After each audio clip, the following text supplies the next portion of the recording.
Imam Besar Front Pembela Islam atau FPI Rizik Syihab dikabarkan akan pulang ke Indonesia dari Arab Saudi. Dalam keterangan pers yang disampaikan DPP FPI disebutkan, kepulangan Rizik setelah melalui proses perundingan panjang antara Rizik dengan otoritas Arab Saudi. Rencana kepulangan Rizik disebutkan karena masa pencekalannya yang sudah berakhir.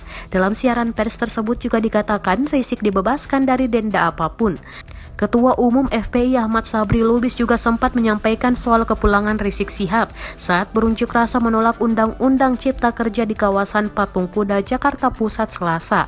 Sama seperti yang dituliskan dalam siaran pers, Lubis menyebutkan rencana kepulangan Rizik setelah masa pencekalannya berakhir. Dia juga menyampaikan terima kasih kepada pemerintah Arab Saudi. Sementara itu, massa PA212 saat melakukan unjuk rasa meminta Presiden Jokowi mundur dari jabatannya. Hal itu terlihat dari spanduk besar yang bertuliskan 7 tuntutan anak NKRI terkait UU Omnibus Ciptaker. Salah satu yang menjadi sorotan yakni meminta agar Presiden Joko Widodo mundur.